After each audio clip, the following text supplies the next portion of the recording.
Muy buenas noches, soy Guillermo Vázquez Handal y esto es Diálogo Abierto, transmitiendo desde Telefórmula, aquí donde siempre estamos abriendo la conversación, esta noche de sábado 28 de diciembre, por cierto, Día de los Santos Inocentes. Por tanto, Jaime Gutiérrez, yo te recomendaría no hacer ninguna predicción, nada. Compórtate. Okay. Jaime, bienvenido. Gracias, querido. Carlos Sandoval. ¿Qué tal, Guillermo? ¿Qué tal? Estefanía Enaro. ¿Qué tal? Pablo Rivera. Memo, buenas tardes. Esperando que hayan pasado una muy buena Nochebuena, una agradable Navidad. Nosotros vamos a continuar con el análisis de lo que pasó en el año. Fundamentalmente vamos a platicar del presupuesto, que es un tema que generó muchísima polémica desde su presentación. No sin antes recordarle que nos puede ver en el 157 de Sky, 121 de Easy, 153 de Megacable, 161 de Total Play, 354 de Dish y en Telefórmula Estados Unidos a través de Xfinity Latino y Latino View. Por supuesto también en nuestro sitio web www.radioformula.com.mx. Esa plataforma nos permite llegar más allá de cualquier barrera. Empezamos entonces con este análisis que, hay que decirlo, es un presupuesto que, aunque el presidente había solicitado que no se le quitara ni un punto ni una coma, finalmente en una negociación con sus propios diputados de Morena tuvo que ceder en lo que antes pues llamábamos moches. Claro. Y que además fue un argumento que el presidente criticó poderosamente en el pasado y que a petición de sus mismos diputados tuvo que ceder. Ahora nos contarás las cantidades, pero el asunto, esto tiene una relación con que el año próximo, 2020, pues ya estamos a nada, va a ser un año políticamente muy importante porque es el previo o el antecedente de las elecciones intermedias del 21 y por supuesto hay muchos diputados que se van a querer reelegir. Sin recursos para poder apoyar a los municipios donde están sus distritos, pues eso sería materialmente imposible.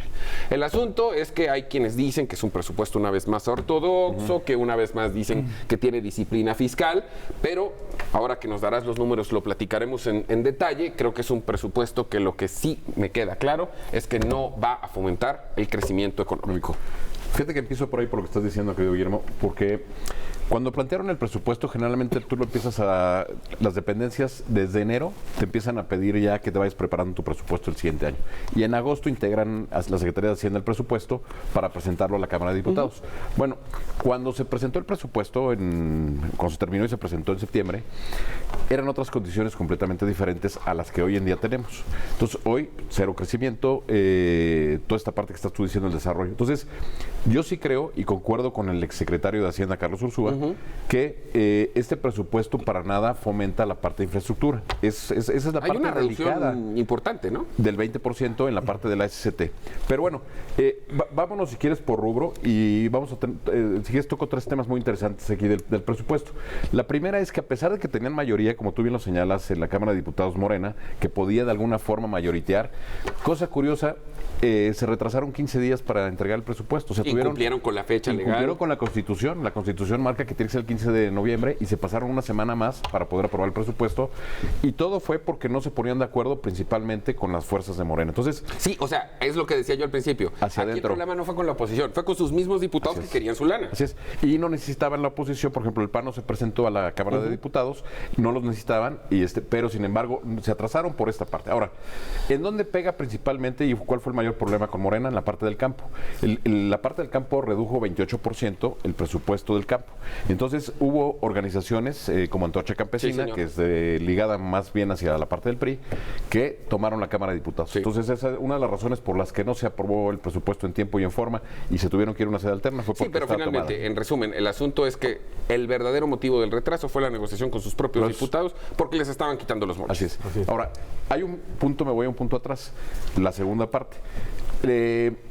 Hubo un fuerte jaloneo con algunos presidentes municipales. Recordarás todo lo que hicieron, lo del PAN, todo lo que se generó, que incluso tuvieron que ir a la tribuna y hasta tomar la tribuna los presidentes municipales, pero bueno. Entonces, ¿cuáles son los grandes ganadores? Datos. Los grandes ganadores, bueno, el presupuesto es de 6.107.732.4 millones de pesos. ¿Cuánto equivale eso? Diferencia, creció casi es 0.8, o sea, no llegamos ni al 1% de lo que tuvimos en el 2019. Okay. Ahora, ¿quiénes son los grandes ganadores? Los grandes ganadores es la parte del bienestar. Del bienestar se lleva casi 400,000 millones de pesos. Apoyos directos a la población entregados a nombre del señor presidente de la República. Adultos mayores, toda la parte parte de los programas estos que tienen para apoyar la parte. Ahora, Sembrando Vida, ¿no? hace unas semanas, sí, Sembrando Vida. Hace unas semanas hablábamos de que los... pero al de los ninis le recortaron considerablemente porque es evidente que no funcionó. Exacto. Sí. Ahora, hace unas semanas decíamos, aquí mismo en el programa, que prácticamente los 400,000 millones de pesos que estaban asignando pues no tenían reglas de operación. Lograron de alguna manera entregar casi 133,000 millones de pesos, o sea, con reglas de operación. Entonces, bueno, ya algo es algo de que se pudo poner de alguna manera orden. Me llama la atención porque el próximo año, aunque el INEGI mantuvo el mismo presupuesto, hay este censo el próximo año. Entonces, el INEGI había pedido más presupuesto y él se mantuvo. Es un perdedor el INEGI. Los perdedores son todos los organismos autónomos. Por supuesto. O sea, lo que es el INE, ahí perdieron la CRE. Sí, la CRE. Todos los organismos autónomos. ¿Quiénes se fueron para abajo? Principalmente me sorprende mucho. El gran perdedor, por ejemplo, la Secretaría de Gobernación le redujeron el 90% del presupuesto. Bueno, la desaparecen casi. Exacto. Sí, son 56,000 millones, se queda con 5,000 millones. Particularmente, ¿cuánto fue el rango que le quitaron a la Fiscalía? A la Fiscalía le quitaron 15,000 millones. Se supone que es la piedra angular para combatir la impunidad y para apoyar la lucha contra la inseguridad. Fíjate, se está transformando de Procuraduría en Fiscalía y le quitas el dinero. Hace 2 años la Procuraduría traía 17,000 millones de pesos. Perdón, lo que tienes, te di lo que tiene, son 15,000 millones. Tenía 17,000 millones, le quitaron 2,000 millones. O sea, de lo que tenía la Procuraduría a la Fiscalía. Entonces se supone que se está transformando, pues hoy haces una reducción considerable. El trabajo baja 35% y donde le pegas es a los jóvenes. Bueno, pero ya dijimos, ese programa no funcionó. No está funcionando. Okay. Punto importante, ya lo dijimos, SCT, infraestructura 20% abajo, ¿no? La parte de agricultura abajo 28%. Pues mira, yo también metido en los datos, Memo, yo creo que es muy importante el ver las ganadoras y perdedoras para poder saber cómo está la jugada, hacia dónde perdemos, ¿no? Todos, pero bueno. Bueno, no todos, Memo. Entonces el que me llama la atención, y obviamente nada más hay que anotar el tema, por ejemplo, de energía, ¿no? La Secretaría de Energía le dan un 78% más. Pero ahí está considerando la refinería de Dos Bocas que está considerada. Otra gran ganadora es la función pública con un 62% adicional. O sea, que se me hace, de diferencia. Que tampoco entiendo. Yo también, le quitas a la fiscalía y se la das a función pública, que realmente pues nunca ha funcionado para nada. Digo, con respeto para los anteriores secretarios, nunca ha funcionado para nada. Pero bueno, y si te manda saludos, ¿no? Virgilio Andrade.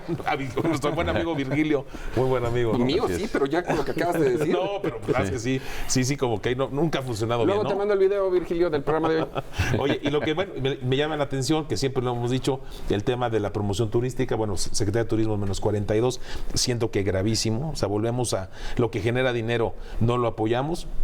Y obviamente el campo y el turismo. El campo y el turismo. Y bueno, la Consejería Jurídica, más 30%, es más interesante. Y obviamente, pues la Secretaría del Trabajo, lo que dice Jaime, y la Secretaría de Economía, más o menos 30% las dos. Sí. Entonces, pues yo creo que... Bueno, esos son los números. Esos son números. Ahora vamos a la interpretación que eso significa. Y yo decía, para empezar, no va a haber crecimiento económico. Esa es una primera.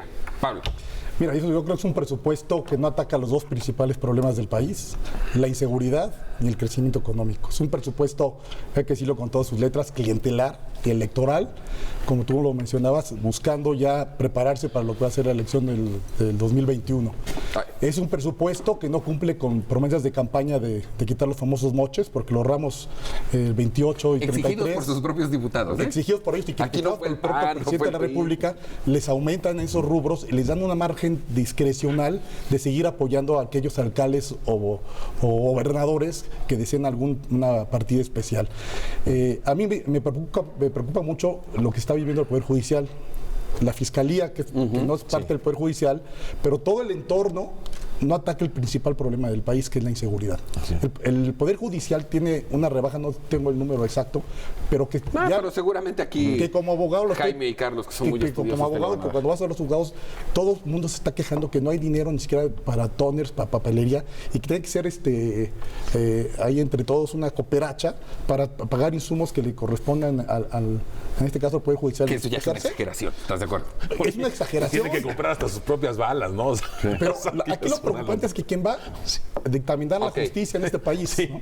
Sí. Bueno, Stephanie, un primer apunte. Vamos a seguir en el bloque a continuación con este tema. Yo creo que hay que verlo en términos de capital político, porque se reacomoda el presupuesto para proyectos estratégicos del presidente. Los estados y los municipios que son gobernados por la oposición tienen muy poco margen de maniobra, y también te pone a relucir lo que es el federalismo. Los estados dependen muchísimo de la federación y tenemos casos alarmantes como Guerrero, que tan solo genera el 2% de sus ingresos. Y yo creo que esto va a replantear muchísimas cosas de cómo se está llevando a cabo el país. Bueno, pero ya lo decíamos, es un tema de clientelismo político. Y finalmente yo ahí no le voy a echar la culpa a la 4T, porque todo gobierno que tiene mayoría hace más o menos lo mismo. Claro. Aquí el asunto, ya lo dijiste, hay incumplimiento de promesas de campaña, pero lo más grave, porque esto ya no es un tema de colores. Con este presupuesto no va a haber crecimiento económico. Esa es una realidad. Vamos a un corte, no tardamos nada, volvemos de inmediato a Diálogo Abierto aquí en Grupo Fórmula para continuar en el siguiente bloque precisamente con este tema. No tardamos.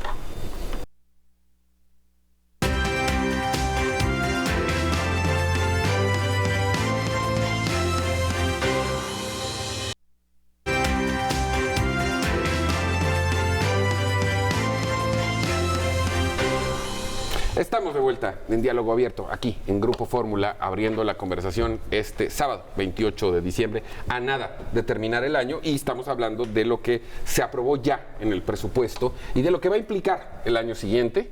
Ya habíamos llegado a una primera conclusión hablando de números, que es un presupuesto básicamente clientelar, ortodoxo, que no genera endeudamiento público, pero que tiene cero posibilidades de fomentar el crecimiento económico de este país en dos rubros particulares: turismo y el campo. Y lo del campo es gravísimo, porque no solo es un tema de que vas a reducir utilidades o exportaciones. ¿Cuánta gente se va a quedar sin empleo en el campo? Van a migrar a las ciudades, si no es que al extranjero, y ahí vamos a tener otro problema que a mí no me hace sentido en un partido y en un gobierno que supuestamente en los últimos 18 años estaba impulsando lo contrario. Sí, efectivamente. Hay que decir en favor de este gobierno que el margen de maniobra es muy poco. La deuda pública con la que recibió este gobierno le hace que sus partidas del pastel sean menores que el margen, Pablo, es del 18%. Todo lo demás ya está contratado. Todo lo demás ya está. O sea, donde puedes mover son 18%, que es nada. Que realmente no es nada, ¿no? Sí. Y luego se hacen, lo que decías, se hacen exageraciones recortando personal o materiales que son esenciales y básicos para generar la relación con la sociedad y el trabajo, y además el ahorro económico que generas es de este tamaño. Pequeño, sí. Y bueno, aquí lo que comentaba Carlos, que también es muy preocupante, es de las pocas ramas que genera dinero en el país, que es turismo. Ya lo estás afectando, le has quitado todo el impuesto del 2% que se cobraba para el fomento del turismo, y ahora los hoteleros tienen que reorganizarse entre ellos para ver cómo van a fomentar en el exterior el turismo de México. Que no es sencillo, ¿eh? Que no es nada sencillo, porque ya venían avanzando. Entiendo que hubo muchos motivos de corrupción, de hecho ya la UIF anunció una investigación en el Consejo de Promoción Turística. Pero a ver, son temas aparte. Porque tú le entiendes ese tema. Vamos a suponer que todo ha habido corrupción. Pero una de las posiciones, organismos que funcionaban era ese consejo, porque se hacía una promoción del país como destino. El asunto con los hoteleros es que además ellos de por sí lo hacen, promocionan sus hoteles a través de estos mecanismos de reservaciones, promociones, descuentos, bla, bla, bla. Fitur. Pero tú estás promocionando un hotel que está en ¿dónde? Y lo que el consejo hacía era promocionar a el país como destino. Y eso era para los hoteleros una enorme ayuda, y era algo que funcionaba. Funcionaba muy bien. Pasamos del top 15 al top 10 en muy poco Sí, señor. tiempo. No, y era una bolsa muy interesante, ¿no? Yo me acuerdo que además había... tripartita, ¿eh? Sí, por ejemplo, en Londres creo que había un camión que pasaba como parecía una playa, y todos en trajes de baño, obviamente, en Londres, que estaba a menos 4, menos 5 grados. Y decíamos, pues queremos ir todos a México, ¿no? Era muy padre. No creo que tú estabas en Londres. Como No, yo lo vi, me mandaron. Quería regresar a México.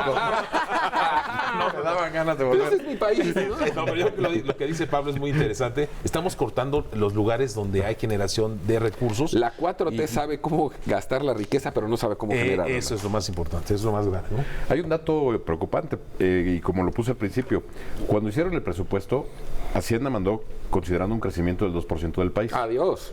Hace un mes, a finales de noviembre, el Banco de México anunció que el crecimiento estimado para el 2020 será entre 0.8 y 1.5%. 0.5. O sea, si es promedio, es un 1%. Como lo que Estamos quisieron 1% decir abajo. es que va a haber un crecimiento menor. Así es. Y eso de que 0.5 va a estar abajo del 0. Así es. Y entonces ese presupuesto está fuera ya de una realidad que lo están señalando. Para explicárselo a nuestro amable auditorio, usted en su gasto de su casa dice, tengo tanto, voy a ir al súper, voy a gastar tanto. El gobierno ya calculó lo que va a gastar, pero no lo tiene. Así es. Entonces va a llegar un momento a la mitad del año que no lo tenga. En que no lo va a tener. Va a recortes.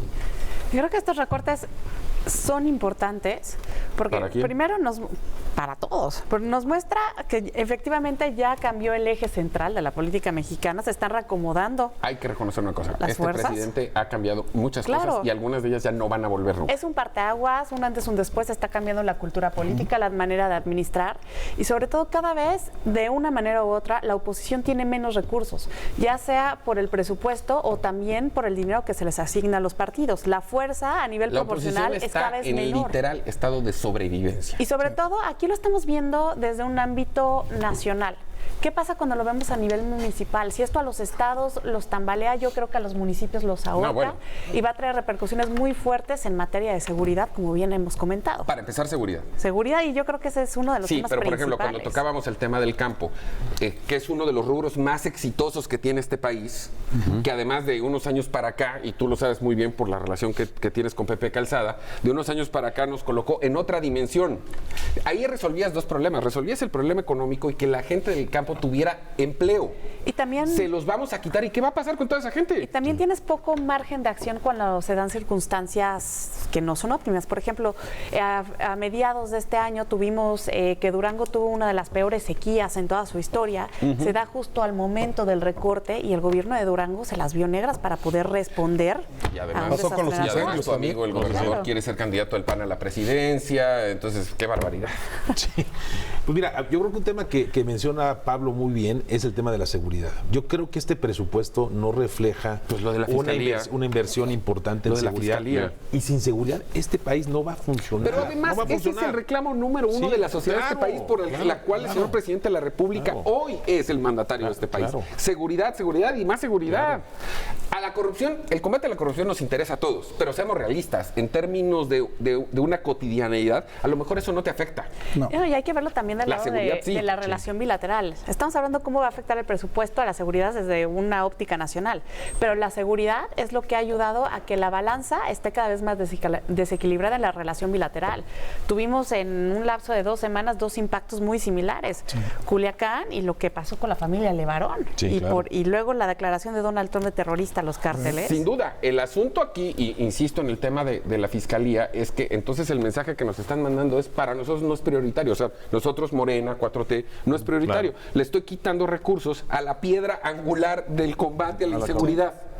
Porque evidentemente tenemos la parte preventiva, la Guardia Nacional, las policías. Pero ¿dónde siempre ha sido el cuello de botella? La puerta giratoria. Que cuando ya el delincuente es apresado y llega a su proceso, por la razón que tú gustes y mandes, sale libre. Por asuntos de galoyos. La puerta giratoria.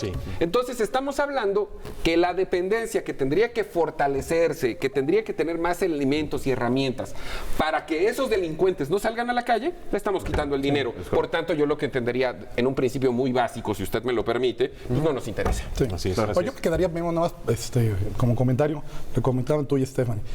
Sí, es un parteaguas el país.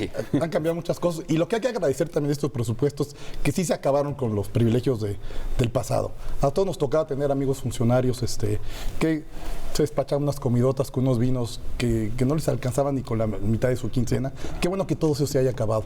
El país ya no merecía eso. Nos invitaban. No nos invitaban. No, a veces sí invitaban. Pero entonces era como no me han invitado. Ya no me van a invitar, pero... Virgilio, siguen hablando mal de ti. Oye, bueno, pues hacia final del año... Te voy a invitar en enero al programa, Virgilio. Que por cierto fue su cumpleaños hace unos días. Es el 23 de diciembre. Hermano. Felicidades. Pero bueno, el tema de los recortes, lo que señalas, Memo, muy probablemente tenga que suceder. Y a mí me preocupa otro tema que ya lo dejaron las organizaciones campesinas. Anunciaron movilizaciones sociales. Entonces, a ver cómo va a empezar. Pero a ver, Jaime, vamos a ponerlo en este contexto. Vamos a suponer que la marcha como la conocemos, secuestran a la Cámara de Diputados. No. A ver. A partir de enero va a empezar a haber desempleo en el sector agrícola. Estás hablando de la gente del campo, que además no tiene otra alternativa. No. Van a venir a la ciudad, ya no estoy hablando en temas de manifestarse frente al Palacio Nacional, a buscarse la vida, se van a ir a Estados Unidos. La regla del ingeniero decía que cuando algo funciona no le metas mano. Claro, sí. Claro. El turismo y el campo estaban funcionando. Sí, claro. ¿Por qué meterles mano? Yo ahí sí, la verdad, no entiendo. No entiendo. Sí, claro. Si alguien tiene una explicación mejor. No, yo sí, es un presupuesto ideologizado. Es decir, está cumpliendo con sus promesas de campaña. Pero, a ver, ¿no en que términos primero los políticos. Pero él siempre ha hecho primero la política y luego lo económico. Por eso, pero primero los pobres.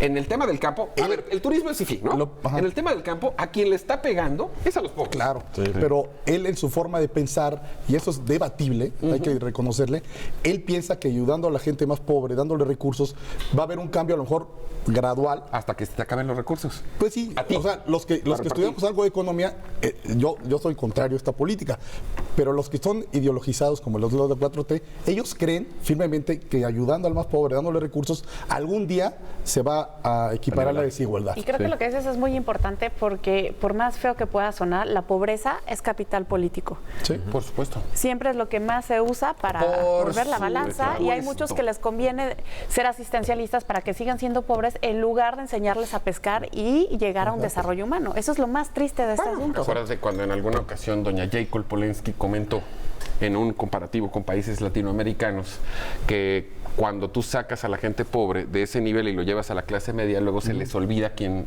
los llevó a ese rango y empiezan a votar en tu contra. Entonces, electoralmente es mejor que sigan siendo pobres. La presidenta de Morena, por cierto. Bueno, vamos a ir un corte, no tardamos, y cuando volvamos vamos a hablar de estas acciones imperativas, propositivas, que pone sobre la mesa el presidente de la República en materia de entrega de recursos por segmento, por etnia, por edad, que a lo largo de los últimos meses generó una enorme polémica, no por el hecho de apoyar a esas personas, por la forma. Y a lo mejor, hay que decirlo, a lo mejor el presidente no lo planteó claramente, porque de esto hay ejemplos en el mundo, pero el asunto es que ahora estamos debatiendo un tema de racismo. Volvemos, no tardamos nada.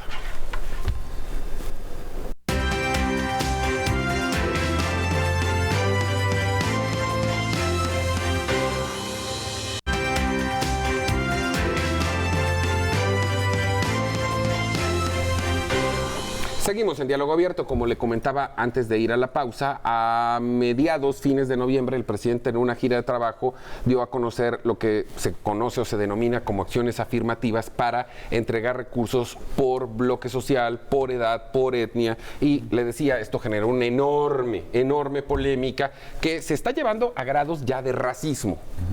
Y finalmente, porque lo decía, esto sucede en otros países, este tipo de distribuir los apoyos sucede en otros países. Y yo estoy completamente de acuerdo cuando hablamos de reparación a ciertos sectores indígenas de la sociedad que han sido desfavorecidos a lo largo de décadas, que eventualmente el Estado tiene una deuda con ellos. Yo ahí estoy totalmente de acuerdo con la postura del presidente. A lo mejor no lo explico bien. El asunto es que hoy estamos debatiendo un tema de racismo y nada más por poner la diferencia. En Francia se acuñó este famosísimo legado de igualdad, fraternidad, solidaridad, etcétera. Para los franceses todos los ciudadanos son iguales. Claro. Sin importar su edad, sin importar incluso su origen. Sí. Hace tiempo hubo un tema de un soldado que ya había llegado a un muy buen nivel, pero como era de origen libio, pues no lo dejaban subir a la élite. Lo litiga, lo pierde, pero eso hizo que cambiaran algunas cosas en Francia. Entonces, lo que estamos haciendo en México, explícalo en términos de números y datos, es decir, a ver, el gobierno va a apoyar a sectores sensibles, pero como son indígenas, entonces entra el tema del criterio. O sea, les van a hacer una prueba de ADN para saber qué componente tienen de sangre, cuánta población indígena hay en este país, por qué a unos de 65, por qué otros. Cuéntanos cómo está el detalle para entrar en materia. Esta parte que estás diciendo y es muy interesante, porque cuando el INEGI le entrevista a la gente... Trato siempre de contar cosas interesantes. A veces no puedo, pero trato.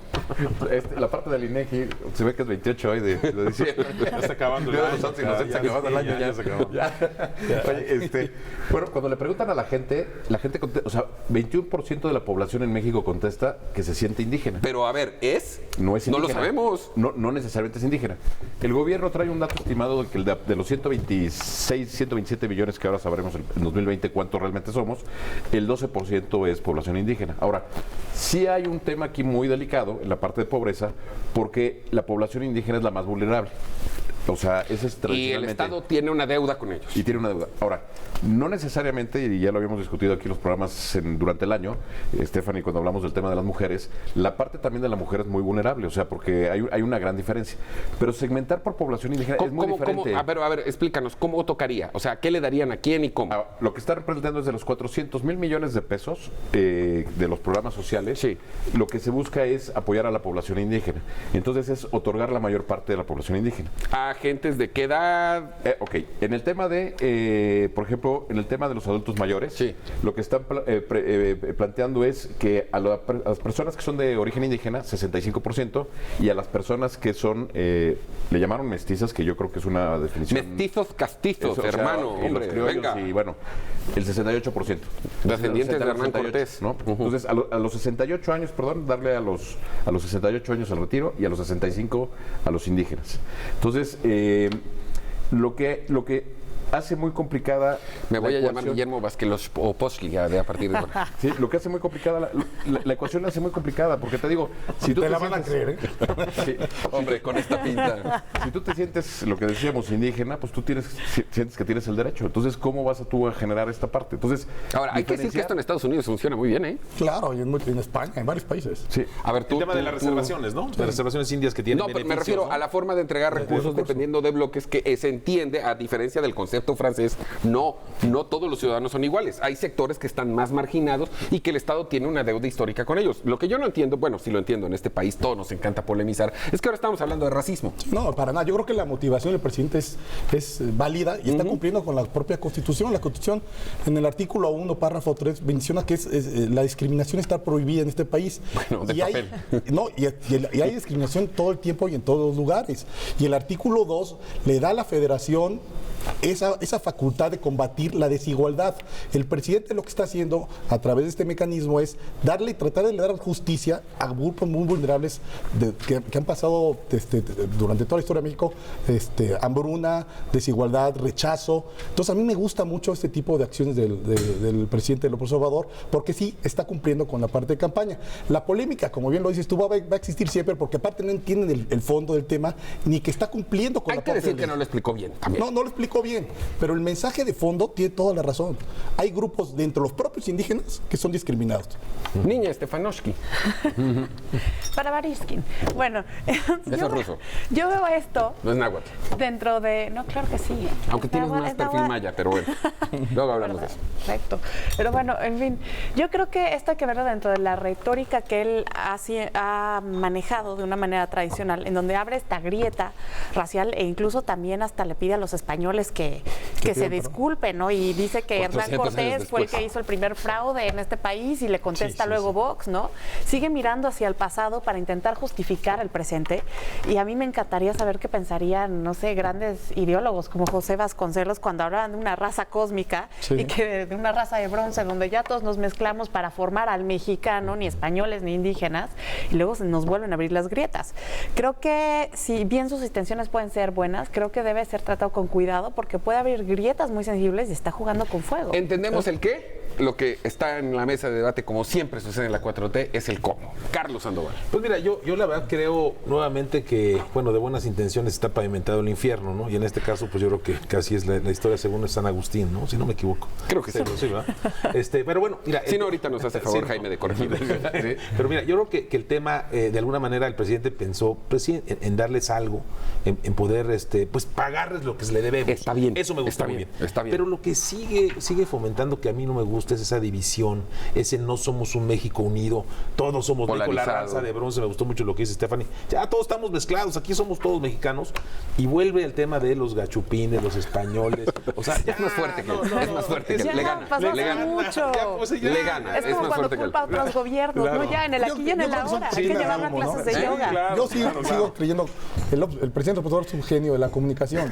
Yo creo que todo el tema de los españoles es una cortina de humo para distraernos de otros temas. Y aparte le está hablando a su base. Y le hablan a su base. Su mayor capital político es el rencor. Exacto. Sí, hasta que, como decíamos en los bloques anteriores, se acabe el recurso oficial para entregar y no tenga para darles, cuando vamos a estar a nada ya del proceso electoral. Entonces y hay la que culpa la tendrán otros. No, pero hay que decirlo con todo respeto. En este país todavía la gente, su principal motivación para ir a votar es que les des algo. Claro, y que eso puede pasar. Ya sé que platicamos del presupuesto los bloques pasados, pero el presupuesto del año pasado no alcanzó el dinero que habían prometido para los adultos mayores. Es decir, no creció gradualmente conforme al padrón que se tenía de los adultos mayores, porque tampoco recaudaron o no se llegaron a las cifras para cumplir, ¿no? Entonces, mira, pero qué bueno que tocas ese tema, porque ese es un programa que ha funcionado, pero cuando lo universalizaron, ¿qué quiero decir? Todo adulto mayor después de tal edad reciba dinero. Lo merezca. O no lo merezcas. No, lo merezca es una palabra muy fifí, muy excluyente. No lo necesitas. No, exactamente. Entonces, este es un programa de adultos mayores para apoyar a la gente a partir de tal edad de bajos recursos. Sí, claro. Pero adulto mayor es todo aquel después de tal año. Entonces hay gente que tiene un montón de dinero. Conocemos casos que les llega su apoyo. Sí. Y eso no es justo. Bueno, es que ese es el tema del debate. Justicia social, ¿no? Y yo creo que aquí también hay un tema de un sesgo de deformación profesional del propio presidente, y lo digo con todo respeto, porque él estuvo en el Instituto Nacional Indigenista. Entonces, precisamente, si alguien conoce cómo está el tema de los indígenas, pues él estuvo ahí. Pero acá te explicaban de manera muy clara que el tema de la ideologización política está más allá de cualquier proyecto o programa de gobierno. Por eso hay un tema de deformación profesional, ¿no? Decir, oye, yo quiero, ¿no? Ahí tuvo algún resabio de sus épocas de esas setenteras. Echeverristas. Muy echeverrista. Sí, yo ahí tiene todavía algo adentro que quiere sacar. Y su estrategia política de comunicación, que la verdad lo ha hecho muy bien. Como dice Pablo, la verdad es que ahí sí, digo, ha bajado bastante en las encuestas, sigue siendo un presidente popular, su gobierno ya no tanto, pero nos queda claro a todos que si de algo sabe este presidente es de comunicar. A su base, pero comunica. Y lo hace de una manera magistral, al estilo Trump. Se está metiendo en un escándalo cuando se zafa y se mete el otro. A mí el mayor ejemplo que tengo de esto es a finales de noviembre, cuando salió que no estábamos creciendo, desvió totalmente el tema a la infraestructura y nadie le preguntó por el crecimiento, lo hizo magistral. Pero bueno, a pesar de tus agrios comentarios, lo bueno es que tenemos salud. Vamos un corte, no tardamos nada, y cuando volvamos seguimos platicando aquí en esta interesante mesa de sábado por la noche.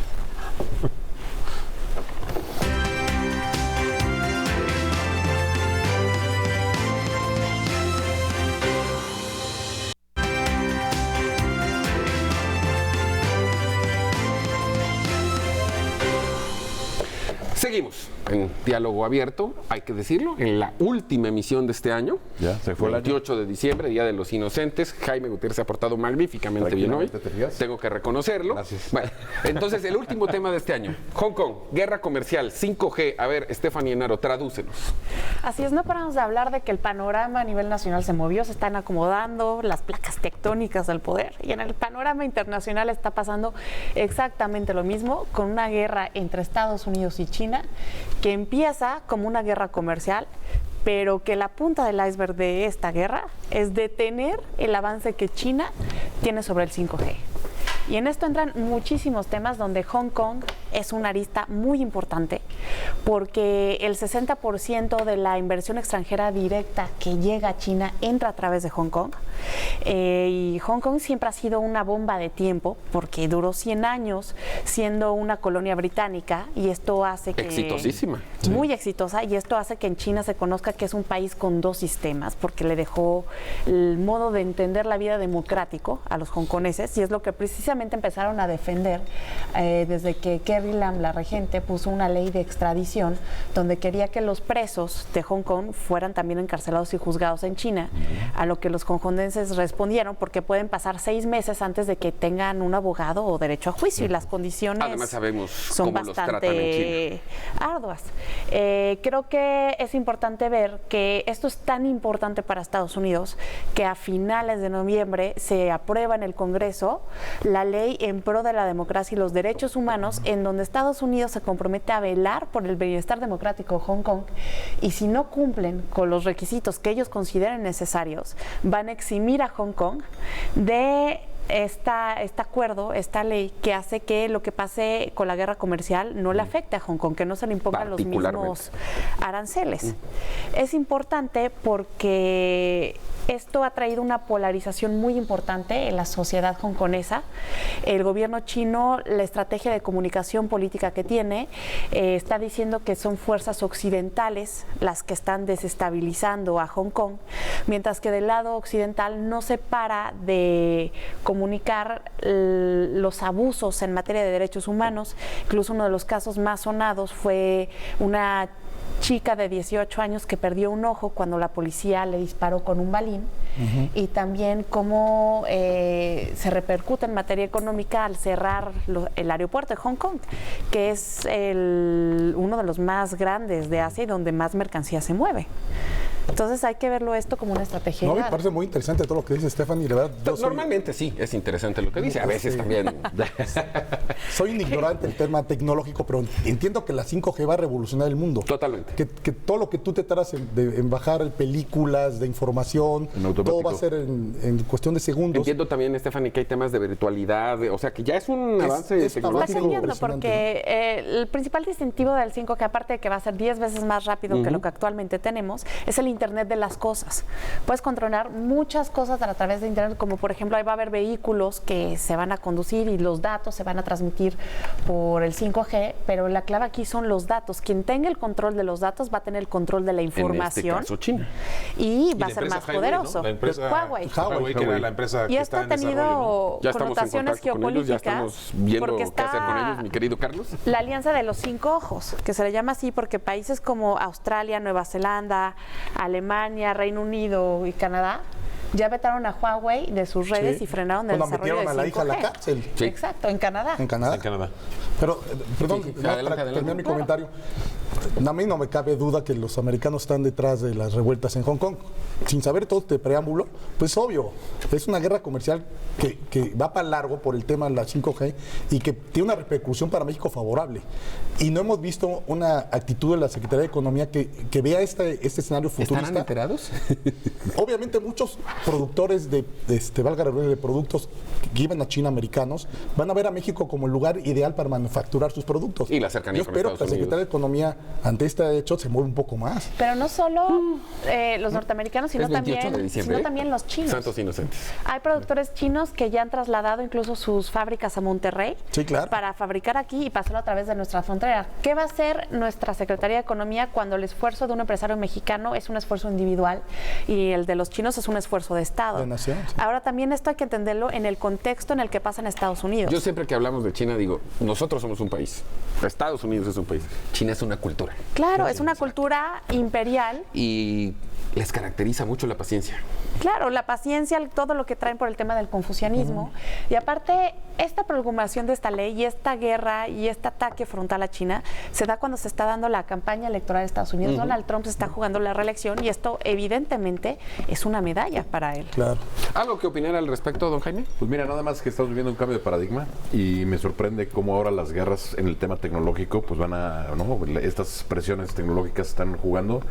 Creo yo que México, como bien lo señalan, debe de jugar un papel todavía más relevante, ¿no? Así como en su época fueron las maquiladoras, yo creo que toda esta parte de tecnología debe ser muy importante. Entonces, pues 1,000 millones de chinos, no hay un gran potencial con China para poder, tú como empresario. Ingeniero Sandoval. Pues mira, yo primero preguntarle a Stephanie ¿qué tanto se ha avanzado en el 5G? O sea, ¿en qué punto estamos del desarrollo del 5G y de su aplicación? Un poquito de información. Y mi otro punto de vista es que obviamente esto es una guerra de datos, ¿no? Esto es una guerra ya de otros niveles. Ya no es de armas. Que desafortunadamente yo veo a México totalmente fuera. O sea, no es ni un mínimo actor México de gobierno, nada. ¿Sí? México empresario. Yo creo que México gobierno, empresarios, obviamente hay empresarios, hay empresas, hay gente muy echada para adelante que están ahí, están con empresas de fuera de México. Pero son individuales, ¿no? Son esfuerzos individuales. Sí, totalmente. Son esfuerzos de Estado. No son esfuerzos de Estado. Pero mi pregunta, Stephanie, ¿en qué estamos? Desde ahí está el choque de los modelos geopolíticos. Ahí sé que es el modelo de Shenzhen en China contra el de Silicon Valley. México Yo creo que es importante decir esto. Durante finales de la administración del presidente Peña Nieto se dio un desarrollo importante en materia de redes para que pudiéramos tener cada vez mayores datos los mexicanos, y se ganó una licitación, una empresa mexicana. Ahí sí vamos muy bien. Acuérdate que el presidente tiene otros datos. Tiene otros datos, pero la tecnología con la que se ha empezado a desarrollar esto es con tecnología china. Estamos desarrollando nuestras redes con Huawei, y cuando Estados Unidos nos pida de qué bando vamos a estar, que evidentemente es un momento que vamos a llegar, esto nos va a costar porque se viene un invierno tecnológico. Ahora el Huawei ya está muy avanzado y se calcula que esto iba a ser ya puesto en práctica a finales del 2020. Con todo esto se va a retrasar, el costo lo vamos a pagar todo, y hay que verlo desde todas las connotaciones negativas que se le han dado a China para frenar. No solo es la guerra, también en materia de comunicación política a través de los medios. El primer ataque que se dio en contra de Huawei fue en el 2007, en un reportaje que sale en un diario francés que se llama Le Monde, que dice que la Unión Africana, que es un edificio que está en Etiopía, que fue construido con dinero chino y también tiene tecnología china, Huawei, que usaba todo esto para espiar a los africanos, y que a las 2 de la mañana los servidores mandaban toda la información a Shanghái. Desde ahí se empieza a desconfiar. Bueno, señores de Huawei, la verdad es que mi teléfono ya está bien fregado después de todo lo que hemos hablado. Que te lo cambien. Se esperaría un regalo de Navidad, ¿no? Sí. Por la derrota del Cruz Azul los de veras total. No. Ya estoy resignado. Ya está metiendo el desorden, Quedan 2 minutos y los quiero aprovechar, pues obviamente para que todos aquí le deseemos lo mejor para el próximo año. Estamos a 3 días de cambiar al 2020. Evidentemente, pues agradecerle que nos haya acompañado a lo largo de todo este año aquí en Diálogo Abierto en Grupo Fórmula. Pues adelantarme un poquito para dar una primicia. A partir de enero, aparte de Diálogo Abierto, habrá otro programa más. Y bueno, también ya estoy de vuelta con mi amigo, maestro y mentor Eduardo Ruiz Gil una vez a la semana. Agradecerle por su compañía, evidentemente, y desearle a nombre de todos, aunque ahora cada quien lo hará, pues que tenga lo mejor que usted desee y quiera para el próximo año. Empiezo contigo, Pablo. No, pues yo les deseo de todo corazón que tengan un extraordinario 2020, que trabajemos por un México mejor y que no entremos en la división de chairos y fifís, sino que veamos en adelante para un México mejor. Estefanía Naro. Yo les deseo un muy feliz 2020 y les deseo que su mayor competencia sea con la versión anterior de ustedes mismos, no contra alguien más. La persona más positiva que conozco, Carlos Sandoval, seguramente va a enviar un mensaje. Que va a ser un buen año. Yo la verdad creo que en las casas de todos ustedes va a ser un buen año. Yo creo que sí va a ser un buen año. Bueno, pero se lo deseamos de todo corazón. Toda parte arranca desde nuestra actitud. Con toda la austeridad. Hay que levantarnos pensando que va a ser un buen año. Yo les deseo lo mejor a todos, que realmente tengamos éxito en lo familiar, en lo personal, pero sobre todo mucho éxito para México, que en serio, ese es nuestro año. Vamos a entrarle fuerte. Pues yo les deseo, es muy trillado cuando le dices que a la gente, cuando le dices, oye, te deseo salud, paz, amor, y no, pero finalmente lo que les deseo es que tengan paz y tranquilidad y todo el ánimo para echarle para adelante. La verdad creo que los mexicanos, si algo tenemos esa actitud y para adelante para el 2020, que sea un gran año. Pues yo se les deseo lo mismo a todos y para ustedes. Igualmente. Ha sido un verdadero placer poder compartir esta mesa a lo largo de este año. Lo vamos a seguir haciendo el año que entra, no sin antes también agradecerle a este gran equipo de producción que tenemos en Grupo Fórmula, a todos ustedes que están detrás de cámaras. Miguel, este es un esfuerzo compartido que además lo hacemos no solo con profesionalismo, lo hacemos con mucho gusto, con mucha pasión, y eso es lo que vamos a seguir haciendo el próximo año. Mientras tanto, en lo que nos vemos la próxima semana, ya 2020, de parte de todos nosotros, un abrazo muy cariñoso. Tenga pues un magnífico 2020. Nos despedimos de esta noche, nos vemos la próxima semana. Diálogo Abierto, Grupo Fórmula.